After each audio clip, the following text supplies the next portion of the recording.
Olá! Na aula de hoje vamos ver o equilíbrio de fases de uma mistura líquido-vapor de dois ou mais constituintes e a lei de Raoult, que usaremos para construir o diagrama de equilíbrio da mistura, ou, como é mais comumente conhecido, o diagrama TXY.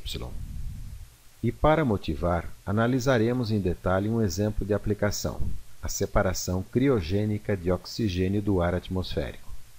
O oxigênio liquefeito tem aplicação em um grande número de problemas de engenharia, mas uma em particular vem despertando grande interesse porque torna viável, do ponto de vista econômico, tecnologias de sequestro e armazenagem geológica de CO2 para a redução das emissões de gases de efeito estufa. O uso de biomassa vegetal em substituição a fontes não renováveis de energia pode ser neutro ou até mesmo negativo em termos de emissões de carbono. Isso porque no metabolismo das plantas, ou mais especificamente na fotossíntese, o gás carbônico atmosférico é capturado para a construção de moléculas mais complexas e de maior teor energético. O motor dessa reação bioquímica é a luz solar. O uso de biomassa como fonte primária para a produção de vetores de energia, os biocombustíveis e a eletricidade, por exemplo, só pode ser feito através de reações químicas que, em última análise, implicarão em reemitir o CO2 inicialmente capturado na fotossíntese. O ciclo é virtualmente neutro porque o carbono que estava inicialmente na atmosfera na forma de CO2 volta para a atmosfera também como CO2. O ciclo de carbono pode ainda ser negativo se for possível sacrificar uma pequena quantidade de energia para separar o CO2 dos gases de combustão e condicioná-lo, normalmente na forma de CO2 supercrítico, para injeção em reservatórios geológicos que podem ser aquíferos salinos, antigas jazidas de petróleo e gás, etc. A sustentabilidade econômica desse modelo requer uma remuneração adequada pelo crédito de carbono, além de tecnologias eficientes em termos de captura de CO2. No caso de uma usina de cana, por exemplo, a matéria-prima é normalmente transformada em etanol e eletricidade. A caldeira pode empregar tecnologias de oxicombustão para que os gases de combustão não contenham nitrogênio atmosférico e, com isso, facilitar a separação e condicionamento do CO2. Vejamos em detalhe como isso pode ser feito. Biomassa é queimada em uma caldeira e o calor gerado produz vapor a alta pressão e a alta temperatura.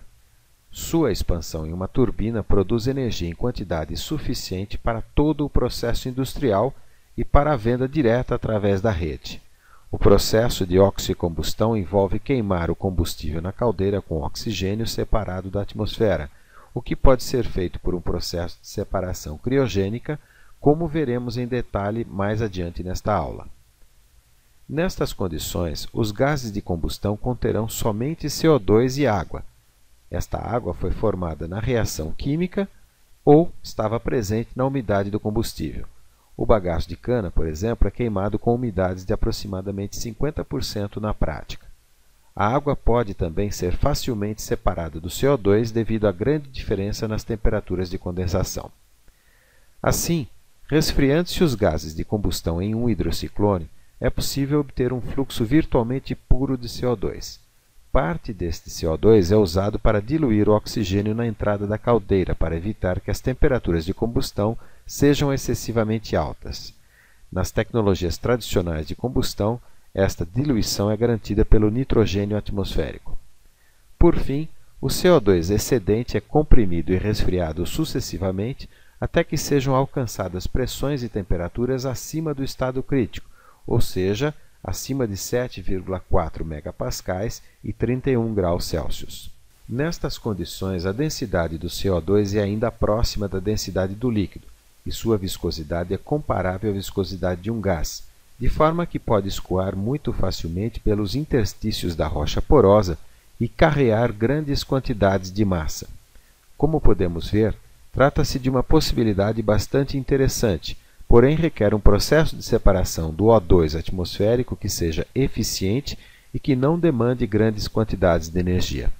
A demanda energética específica, ou seja, a quantidade de energia necessária para separar 1 kg de O2, é um parâmetro de grande importância devido à composição química da atmosfera.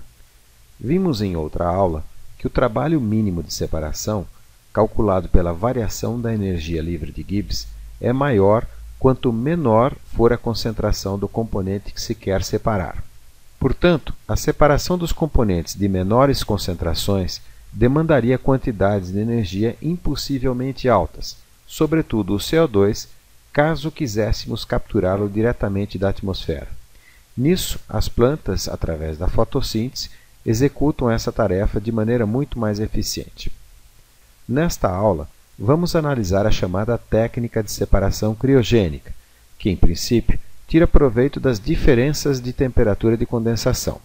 A pressões atmosféricas, o N2, o gás mais volátil, condensa a menos 196 graus Celsius, enquanto o O2 condensa a menos 183 graus Celsius. Vamos ver então como isso pode ser feito. Primeiramente, vamos rever a teoria, e em particular o equilíbrio de fases de uma mistura de dois componentes indicados aqui no slide por A e B. Vamos ver como se dá o aquecimento isobárico desta mistura. Inicialmente, temos concentrações molares XA e XB, e para indicar que o processo é isobárico, são colocados esses dois pesos aqui.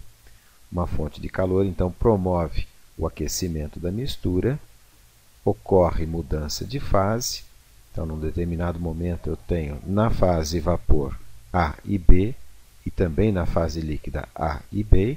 Aqui a gente indica por XA líquido e XB líquido as concentrações molares de A e B no líquido, YA VAP e YB VAP as concentrações molares de A e B no vapor. Continuando o aquecimento, tanto A quanto B se vaporizam e as concentrações molares se tornam então YA e YB. Aqui uma observação, nós estamos usando X para indicar concentração molar num líquido e Y para indicar concentração molar num vapor. Ou seja, os valores numéricos de X e Y podem até ser os mesmos, apenas é uma indicação de quando se trata de líquido e quando se trata de vapor. No caso, o que acontece é que A e B no líquido estão sob a mesma temperatura. E A e B no vapor estão sob a mesma temperatura, porém estão a pressões parciais diferentes. Consequentemente, os estados termodinâmicos de A e B são definidos por diferentes pares de pressão e temperatura. Por isso que o diagrama de equilíbrio se torna um pouco mais complexo, um pouco fora do usual daqueles diagramas de equilíbrio que estamos acostumados para substâncias simples.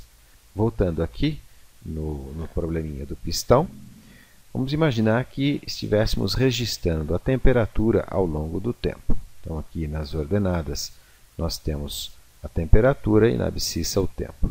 Inicialmente, a baixa temperatura tem concentração XA e XB.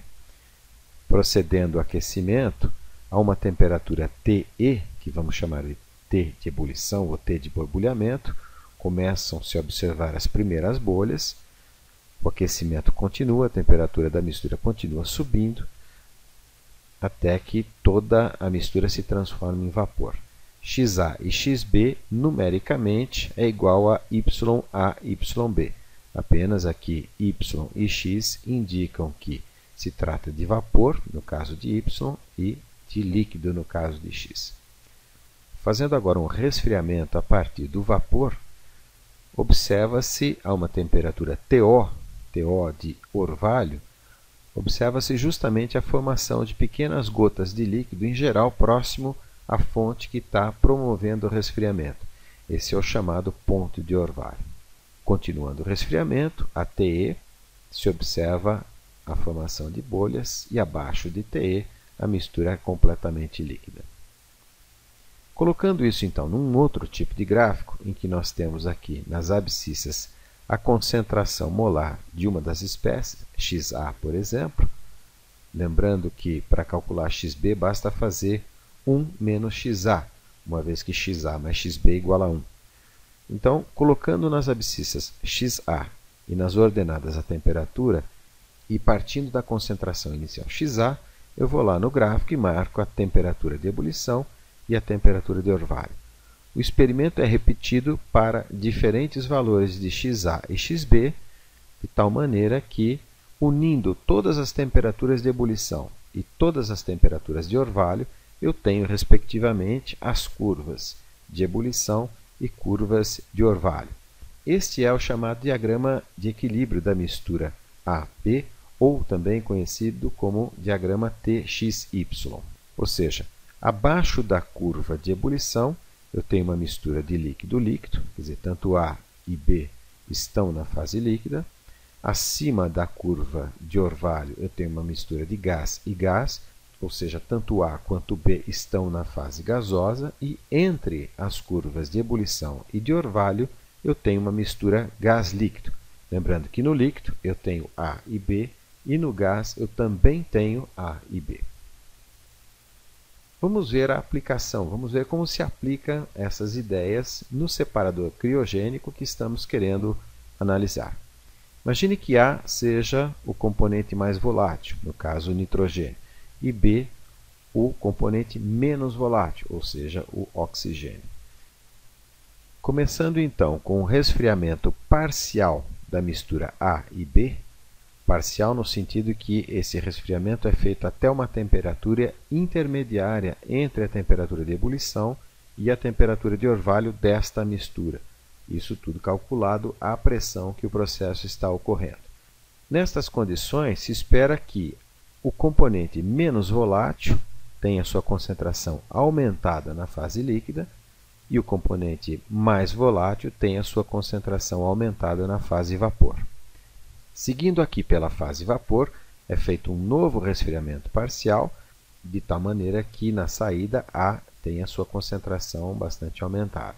Voltando aqui ao primeiro tanque, seguindo a linha de líquido, é feito um reaquecimento parcial, de tal maneira que eu evapore aquela fração de A que estava ainda presente no líquido.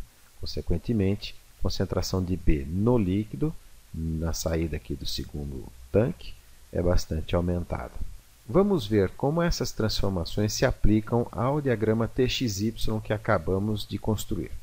Lembrando que nós temos as temperaturas descritas em função das frações molares, no caso aqui a fração molar de A. Portanto, esse ponto aqui corresponde à temperatura de ebulição, que é igual à temperatura de condensação, para a fração molar de A igual a zero, ou seja, a fração molar de B igual a 1. Ou seja, essa é a temperatura de ebulição de B à pressão P0. Do outro lado, quando eu tenho fração molar de 1 para A, esta é, portanto, a temperatura de ebulição de A à pressão P0. O processo se inicia fazendo um resfriamento, né? XA mais XB à pressão P0, essa seta negra aqui indica um processo de resfriamento, até uma temperatura T1, que está entre as temperaturas de orvalho e ebulição. A fase líquida é separada da fase gasosa no primeiro tanque de separação, conforme está indicado aqui.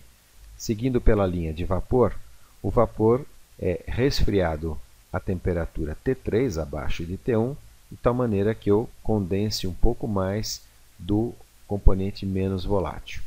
Então, T1 diminui para T3. Da mesma maneira, seguindo a linha de líquido, o líquido é aquecido de T1 até T2, uma temperatura ligeiramente superior à temperatura T1, de tal maneira que eu evapore um pouco mais do componente mais volátil.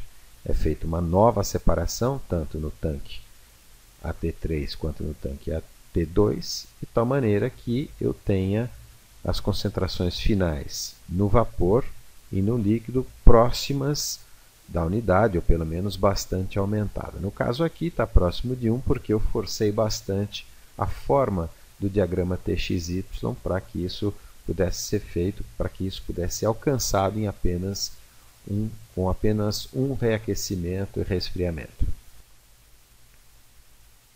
Vamos ver agora como podemos construir o diagrama de equilíbrio através da lei de Raoult.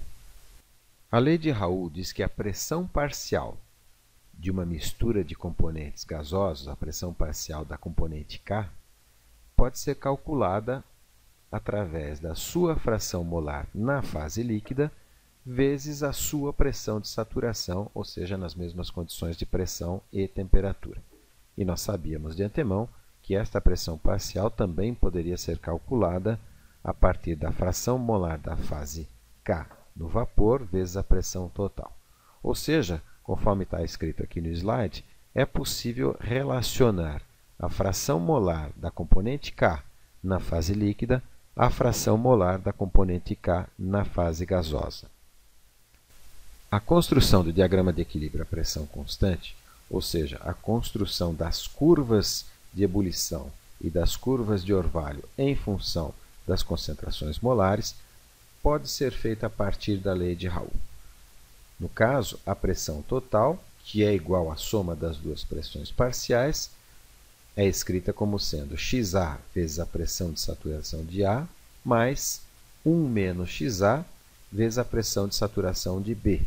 Esse 1 menos XA, obviamente, expressa XB. Conhecendo a pressão de saturação de A em função da temperatura, e a mesma coisa para B, ou seja, a pressão de saturação de B em função da temperatura, esta equação define, então, o lugar geométrico das frações molares constituintes da fase líquida. Por que fase líquida? Porque estamos expressando tudo em função de X, que é a concentração molar de A na fase líquida. A construção da curva de orvalho se faz a partir da mesma expressão. Para isso, nós vamos apenas escrever XA em função de YA a partir da lei de Raoult, conforme está visto aqui. XA é igual a YA vezes a pressão total dividido pela pressão de saturação de A. Substituindo na equação anterior, temos que P igual a XA vezes P saturação de A, mais 1 menos XA vezes P saturação de B. Substituindo aqui XA pela expressão da lei de Raoult, obtemos uma outra equação expressa agora unicamente em YA, e isto define o lugar geométrico das frações molares dos constituintes da fase gasosa. Ou seja, nós temos duas equações, tanto para a curva de bolhas ou curva de ebulição e para a curva de orvalho, a temperatura de orvalho, de formação de orvalho em função da concentração molar Y. Estas curvas, elas são, na verdade, um corte do que seria o diagrama de equilíbrio de um fluido pseudopuro, formado pela mistura de A e B. Nesse fluido pseudopuro, a única diferença em relação ao fluido puro é que a mudança de fase não ocorre a temperatura constante, conforme está mostrado aqui para o ar. Esse é o diagrama pressão-entalpia do ar. E nós podemos ver no exemplo aqui que a 10 bar a formação de bolhas ocorre a temperaturas ligeiramente acima de menos 170 graus Celsius. Do outro lado, a formação de orvalho ocorre um pouco abaixo aqui de menos 165 graus Celsius. Agora, considerando uma pressão e uma temperatura definindo o estado termodinâmico da mistura, por exemplo, menos 165,5 graus e 10 bar, o estado é definido no ponto de cruzamento destas duas curvas. Aqui eu posso ler, então, por exemplo, a entalpia. E a diferença importante com relação às substâncias puras é que a entalpia do líquido e a entalpia do vapor vai variar ao longo desta linha aqui. Quer dizer, se eu tiver uma temperatura um pouco mais baixa, eu vou ter um estado aqui um pouco mais à esquerda, e eu vou ter uma outra entalpia e outras entalpias do líquido e do vapor. Isso é bastante diferente em relação ao que nós estamos acostumados com as substâncias puras. Continuando na construção das curvas de ebulição e de orvalho, nós vamos usar aqui a equação de Antoine para expressar as pressões e as temperaturas dos estados de saturação, tanto de A quanto de B. Isso pode ser encontrado de forma tabelada aí nas referências ou pode ser ajustado numericamente por você mesmo. No caso, nós vamos usar aqui dados tabulados, conforme estão mostrados aqui, para o oxigênio e para o nitrogênio. Destacando aqui a notação que a pressão deve entrar em bar e a temperatura em graus Celsius. Por isso está aqui dividido por bar e dividido por graus Celsius. O algoritmo de cálculo é simples. Fixamos XA, pode ser 0, por exemplo. Resolvemos a equação da curva de bolhas e encontramos a temperatura de bolhas. Em seguida, incrementa-se o XA, por exemplo, de 0,1 em 0,1, e o processo itera até que XA seja igual a 1, o valor máximo. A mesma coisa para o cálculo da linha de orvalho, iniciamos com um certo YA, pode ser 0, resolvemos a equação do lugar geométrico dos estados da linha de orvalho e encontramos a temperatura de orvalho correspondente àquele YA. Em seguida, incrementamos YA e o processo continua, o processo é iterado até que YA atinja o valor máximo igual a 1. O método numérico para a solução destas equações pode ser, por exemplo, o método Newton-Raphson, e a implementação pode ser feita, por exemplo, numa planilha Excel. Eu não vou fazer isso agora, eu vou continuar com a análise, com os exemplos que eu estou analisando aqui, e este detalhamento do método Newton-Raphson e simulação em planilha Excel eu vou colocar como apêndice ao final deste mesmo vídeo. Fazendo então todos os cálculos, obtemos os diagramas de equilíbrio, tanto a linha de orvalho quanto a linha de bolhas. Fizemos aqui para uma atmosfera, a linha contínua representa o modelo a partir da equação de Antoine, e os pontos representam os valores experimentais obtidos de tabelas. No caso, eu obtive aqui do RefProp, aquela tabela eletrônica para a geração de estados termodinâmicos. Então, aqui a linha vermelha é a curva de orvalho, a linha azul é a curva de ebulição, e os pontos representam os valores experimentais. Isto aqui foi feito para uma atmosfera, fizemos também para 10 atmosferas. E podemos observar que a 10 atmosferas, o desvio entre os pontos experimentais e o modelo teórico para a curva de orvalho e de ebulição é maior. Este maior desvio, que são desvios da lei de Raoult, se deve a uma maior proximidade entre as moléculas no gás, o que implica em interações mais intensas entre essas moléculas, ou seja, a hipótese de gás perfeito é mais restritiva a maiores pressões. É possível modificar a lei de Raoult de tal maneira que ela expresse de forma melhor a realidade. Isto normalmente é feito através de dois coeficientes, o chamado coeficiente de fugacidade, que expressa os desvios do modelo de gás ideal, e através do coeficiente de atividade, que prevê a interação molecular dos constituintes do líquido. Eu não vou prosseguir nessa linha, nós vamos simplesmente continuar com o exemplo, agora a partir das curvas de ebulição e de orvalho, obtidas experimentalmente porque elas são mais precisas. Vamos então fazer o equacionamento do problema que estamos analisando, ou seja, do separador criogênico, lembrando que A é o fluido, é o componente mais volátil, no caso o nitrogênio, e B o componente menos volátil, ou seja, o oxigênio. O primeiro passo para o equacionamento é definir uma nomenclatura. Então aqui, conforme está indicado, a vazão de ar é mAr, as concentrações na entrada são dadas por Y0A e Y0B, só lembrando Y porque tanto o nitrogênio quanto o oxigênio estão na fase gasosa. E vamos supor que eles sejam entrados a 30 graus Celsius e 10 atmosferas.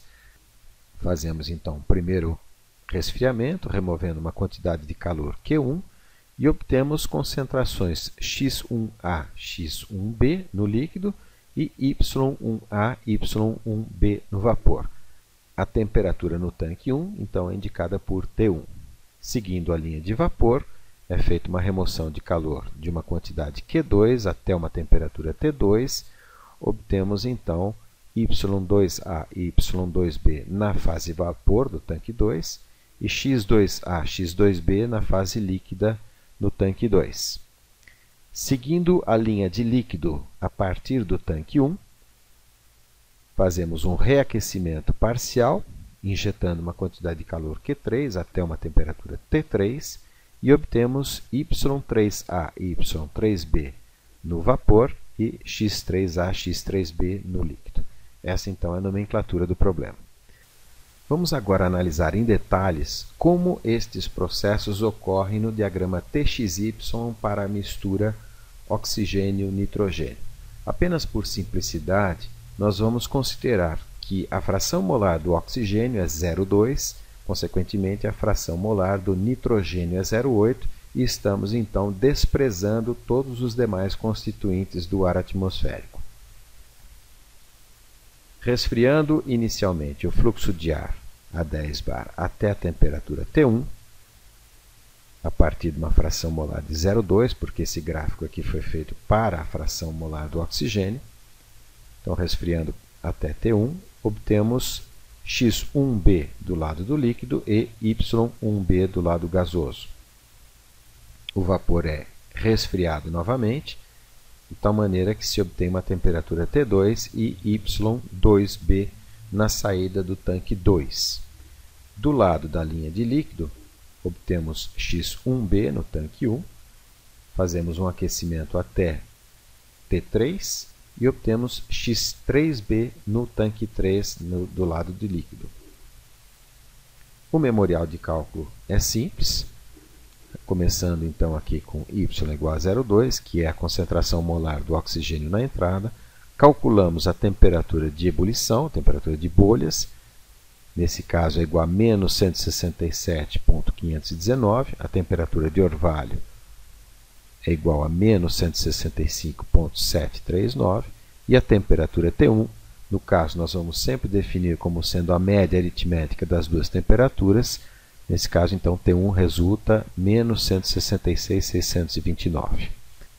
O cálculo da concentração de oxigênio na fase líquida é feito resolvendo-se a equação T1 é igual a T bolhas de X1. No caso, o resultado X1 é igual a 0,283. A mesma coisa para o cálculo da concentração molar de oxigênio na fase gasosa. No chute inicial, y igual a 0,8.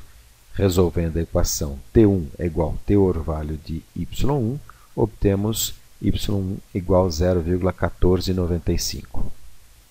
Prosseguindo, agora o cálculo das concentrações e temperaturas do tanque número 2, partindo de uma concentração molar 0,1495, que é a concentração que obtivemos no slide anterior, as respectivas temperaturas de ebulição e de orvalho, menos 168,001 e menos 166,629, resulta uma temperatura T2, a temperatura no tanque 2, de menos 167,315.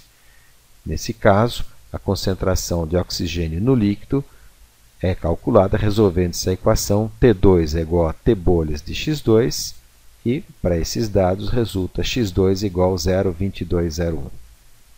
Mesma coisa para o cálculo da concentração molar de oxigênio no vapor do tanque 2. É calculada feita a solução da equação T2 igual a T orvalho de Y2, que resulta em 0,1112. Por fim, o último tanque, partindo da concentração da fase líquida no tanque 1, 0,2830, que obtivemos no slide anterior ao anterior, resulta uma temperatura de bolhas menos 166,629, menos 164,316. A temperatura do tanque 3, que é a média aritmética dessas duas temperaturas, resulta em menos 165,468. O cálculo da concentração molar de oxigênio no líquido é feito resolvendo-se a equação T3 igual a T bolhas de X3 e resulta em 0,3775. O cálculo da concentração molar de oxigênio na fase vapor no tanque 3 é feito resolvendo-se a equação T3 igual a T orvalho de Y3, o que resulta 0,2155. Sumarizando todos os resultados no diagrama do processo que estamos estudando, é possível observar o seguinte: as temperaturas, primeiro, menos 166,6 no tanque 1, menos 167,3 no tanque 2 e menos 165,5 no tanque 3, ou seja, o tanque 2 está a uma temperatura ligeiramente inferior à temperatura do tanque 1, porque foi feito um resfriamento parcial, e o tanque 3 está a uma temperatura ligeiramente superior ao tanque 1, a temperatura do tanque 1, porque foi feito um aquecimento parcial. Olhando as concentrações molares da fase mais volátil, que é o 0,8, que corresponde ao nitrogênio, podemos ver que a concentração molar vai aumentando na medida em que vamos fazendo as recondensações sucessivas, ou seja, partimos de 0,8, 0,85 no primeiro tanque e 0,8888 no tanque 2. Observando as concentrações molares do componente menos volátil, ou seja, o oxigênio, começamos com 0,2, 0,2830 já no líquido do primeiro tanque e 0,3775 na fase líquida do tanque 3. Observando as concentrações molares no líquido do tanque 2 e no vapor do tanque 3, observamos que os valores estão próximos às concentrações na entrada, ou seja, o nitrogênio, que é o fluido A, que é o componente A, sai a valores próximos de 0,8 e o hidrogênio, que é o componente B, sai a valores próximos de 0,2. O cálculo das trocas de calor implica em determinar as entalpias de várias misturas gás-líquida que temos em várias partes do nosso sistema. Isso é feito na tabela, no RefProp no caso, estamos usando o RefProp, e a ideia é fazermos isso juntos. Eu vou sair então do modo exibição do PowerPoint e vou para o RefProp, que já está aparecendo aqui na janela. A primeira coisa, eu vou verificar as unidades, vou colocar aqui dentro da janela de visão, e eu vou deixar as propriedades em base mássica, no caso as entalpias que estão me interessando agora, e a composição eu quero especificar em base molar, ok? Então está feito. Em seguida eu vou definir uma nova mistura, e eu faço dizendo que eu quero o nitrogênio, então nitrogênio, add, e oxigênio, add, ok. Ele me pergunta então as concentrações molares, no caso 0,8 para o nitrogênio e 0,2 para o oxigênio. O próximo passo é verificar que o RefProp exiba, além das propriedades médias, as propriedades do líquido e do vapor, juntamente com as médias. Então, seleciono aqui Bulk, Liquid and Vapor Properties, ok. Agora nós podemos calcular as entalpias, então vem aqui, Calculate Specified State Points, e o primeiro estado que eu tenho é o estado na entrada, que corresponde a 30 graus Celsius 10 bar, e o segundo estado no tanque 1, menos 166,6 graus 10 bar, e eu tenho aqui já os valores da entalpia. Na primeira linha, 30 graus 10 bar, eu vejo que a entalpia da mistura é 303,86 e ele já me informa que o líquido é superaquecido, portanto a entalpia do vapor é igual à entalpia da mistura. Na segunda linha, menos 166,10 bar, aqui já tem a entalpia da mistura, menos 7,9233 kJ por quilograma, sendo que isso é a média entre menos 70,392 a entalpia do líquido e 89,766 a entalpia do vapor. Na sequência, vamos agora calcular as entalpias no tanque 2. Antes, porém, é necessário modificar a composição química do fluido pseudopuro, porque as concentrações não são mais 0,208. Então eu vou voltar aqui para o PowerPoint. As concentrações são 0,8505 e 0,1495. E a temperatura no tanque 2 é menos 167,3. Então eu vou ali na aba Substância e vou alterar a composição. Então, como vimos, a composição do nitrogênio 0,8505 e a composição do oxigênio 0,1495.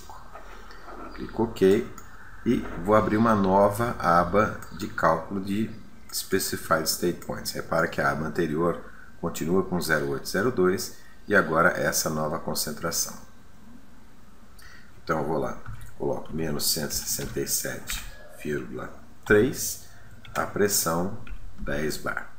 Então eu já vejo aqui as entalpias, a entalpia da mistura menos 4,49,89, que é a entalpia média do que está entrando no tanque 2 após o primeiro resfriamento parcial, o líquido possui entalpia de menos 69,049 e o vapor entalpia de 89,303.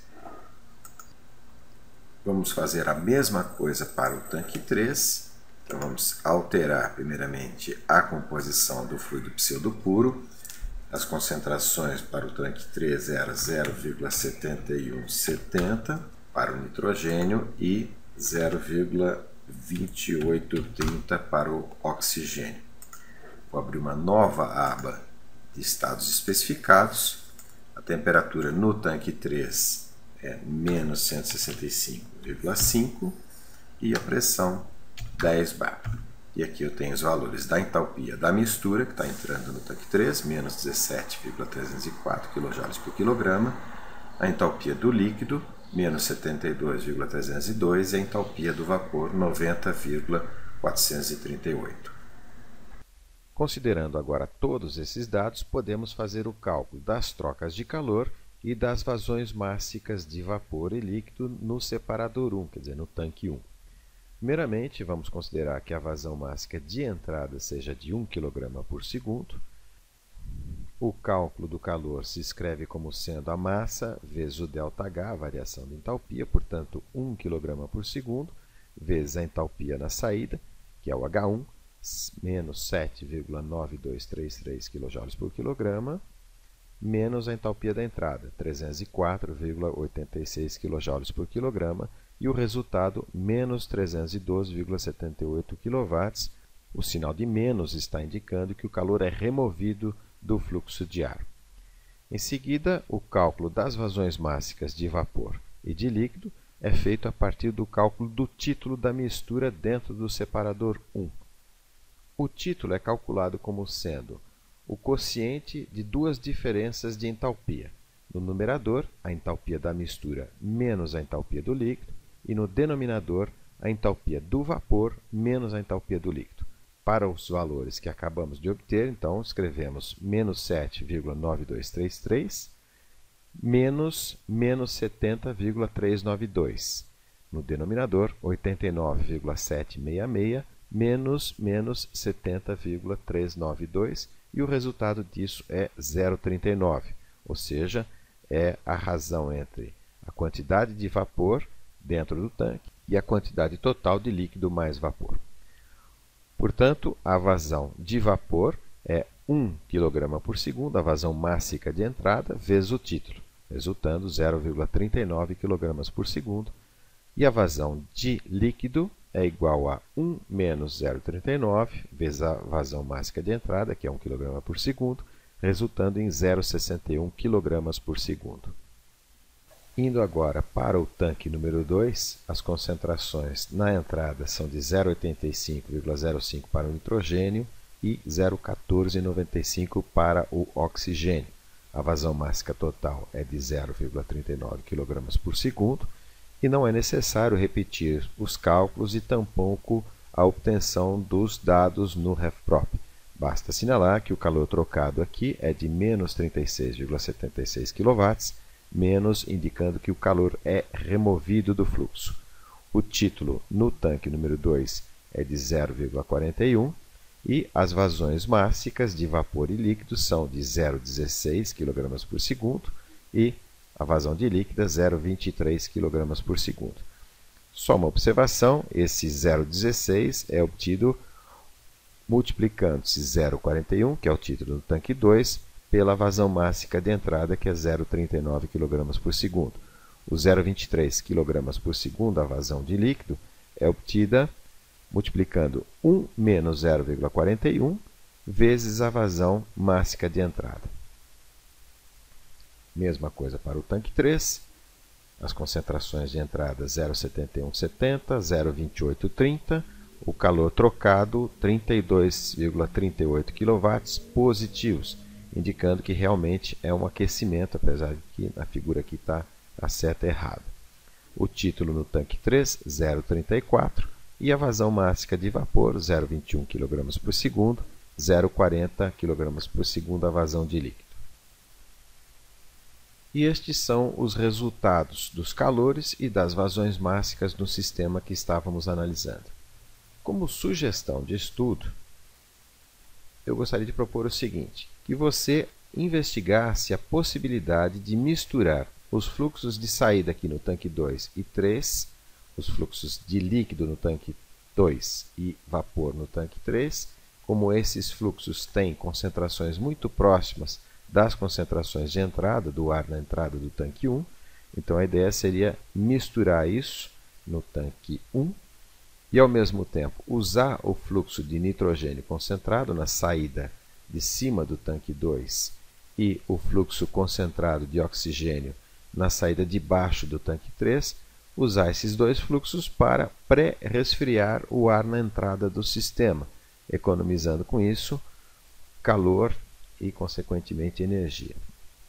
Bom, é isso. Espero que vocês tenham gostado desta aula.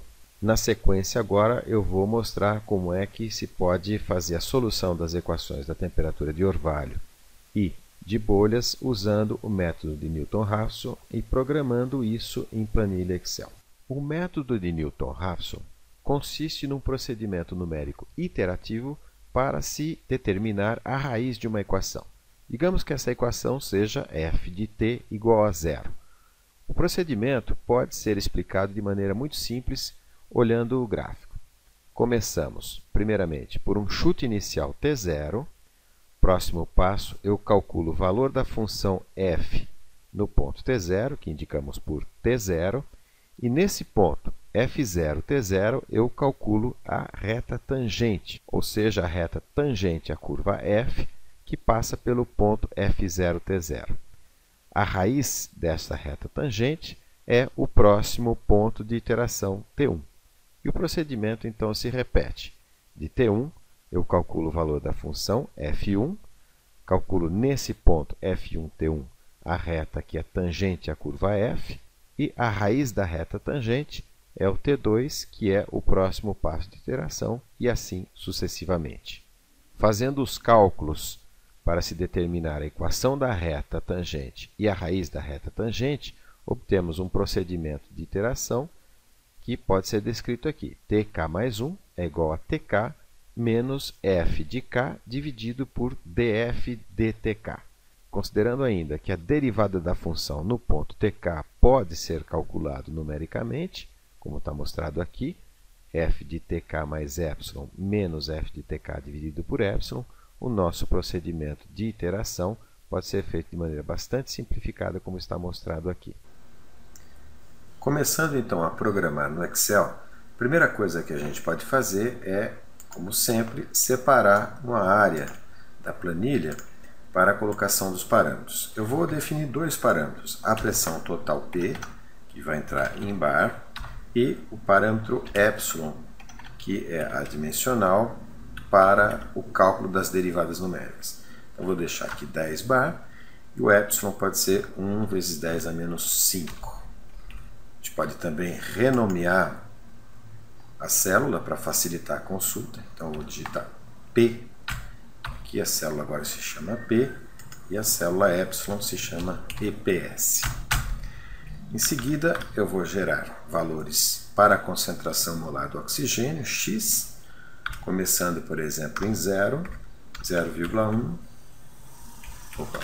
0,1 aqui, e vou fazer isso até, por exemplo, o valor final 1.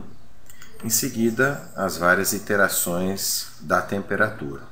Então, T0, T1, essa aqui vai ser a temperatura de ebulição, T0, T1, e vamos iterar isso por 13 vezes, por exemplo. A gente pode começar com menos 150 graus. Antes de implementarmos as equações do método de Newton-Raphson na planilha, é conveniente, para facilitar, programarmos algumas funções no Visual Basic. Eu vou mudar para a janela do Visual Basic, o comando de tecla é Alt F11, Alt F11, então está lá. A primeira função que foi programada aqui é a pressão de saturação do oxigênio conforme os parâmetros da equação de Antoine. Igualmente, a função PSAT-N2, que é a pressão de saturação do nitrogênio, também em função dos parâmetros da equação de Antoine. E, em seguida, as funções F-bolhas e F-orvalho. F bolhas é a equação do lugar geométrico dos pares de concentração molar e temperatura da curva de ebulição, e F orvalho é a equação do lugar geométrico dos pares de concentração molar e temperatura da curva de orvalho. Essas funções podem ser referenciadas na planilha e facilitam bastante a programação. Voltando agora à planilha Excel, a equação do método de Newton-Raphson que precisamos programar está aqui. Tk mais 1 é igual a Tk menos epsilon f de Tk dividido por f de Tk mais epsilon menos f de Tk, esta função f correspondendo à função f bolhas conforme programamos no Visual Basic. A temperatura Tk mais 1 é a próxima temperatura, o chute inicial é menos 150 e T1 é a próxima temperatura. Então aqui nós vamos programar igual à temperatura anterior, Tk, que é o menos 150 graus, menos epsilon, vezes a função f bolhas da temperatura, menos 150 graus, a fração molar é o segundo argumento da função, ponto e vírgula, e a pressão total P. Eu vou só dar um Enter para ver se está tudo certo. Então está ok. Isso tudo dividido por F bolhas da temperatura, que é o menos 150 graus, mais epsilon, ponto e vírgula, a fração molar, ponto e vírgula, a pressão total. Fecha aqui, menos F da temperatura Tk, ponto e vírgula, a fração molar, ponto e vírgula, a pressão total. Fecho o parênteses da função f, aliás, esqueci, f bolhas, fechei aqui então o primeiro parênteses, o segundo parênteses do denominador e Enter. Teoricamente está tudo funcionando. Eu vou puxar essa função aqui para baixo, copiando, só que eu preciso ancorar alguns endereços. Então, eu preciso ancorar, na verdade, o endereço da concentração molar, que é a célula F1. Como eu vou copiar isso para baixo, eu não quero que mude a linha 1, mas eu vou copiar também para a direita. Portanto, a coluna F eu preciso que ela seja autorizada. Então eu vou colocar o caractere dólar somente aqui na linha 1. E a mesma coisa para os outros parâmetros.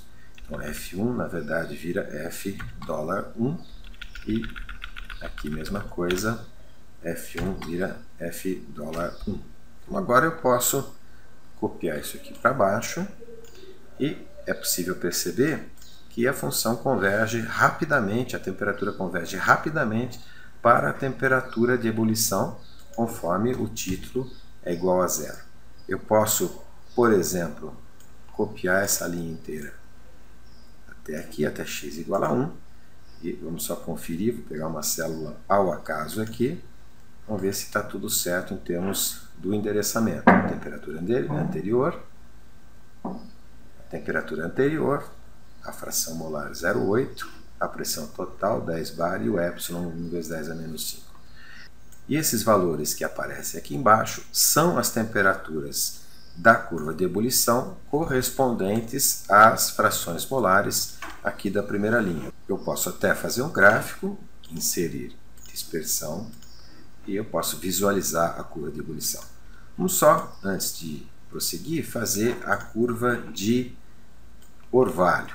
Eu vou copiar esses rótulos aqui, vou colocar aqui embaixo, Ctrl V, e a mesma coisa eu vou colocar esses valores aqui, vou colocar ao lado de x, aliás não é x, agora é y, né, porque é a concentração na fase vapor, e eu vou programar a mesma fórmula aqui. Podemos começar com menos 150 de chute inicial, e agora na fórmula de Newton-Raphson, essa função f vai ser a função f orvalho, conforme nós definimos no Visual Basic. Então vamos lá, igual a Tk, temperatura anterior, menos epsilon, vezes f orvalho da temperatura, Tk, ponto e vírgula, a fração molar, eu já vou ancorar o endereço correspondente à linha 18, f $18, ponto e vírgula, a pressão total. Fecha parênteses, dividido por, abre parênteses, Ctrl V, eu preciso dar um epsilon aqui no F19, então mais EPS, menos Ctrl V, fecha parênteses, Enter e tá ok. Agora é o mesmo procedimento, eu vou copiar essa fórmula até aqui embaixo, vou tirar aqui a fórmula do Newton-Raphson e dá para ver que já está convergindo rapidamente. Igualmente eu posso copiar isso para as outras frações molares. Aqui, vou pegar um número ao acaso para ver se está certo o endereçamento. A temperatura anterior e a fração molar Y. Pois bem, agora a gente tem o eixo das frações molares, as temperaturas de ebulição e as temperaturas de orvalho. Posso visualizar isso. Dispersão, está aqui o gráfico do diagrama TXY. Para uma pressão de 10 bar, se eu mudar a pressão, por exemplo, para 1 bar, o gráfico se altera, as temperaturas se alteram, começando em menos 196, que é a temperatura de ebulição do nitrogênio, a espécie mais volátil, e na outra ponta, para x igual a 1, a temperatura de ebulição do oxigênio em torno de menos 183 graus Celsius. É isso aí.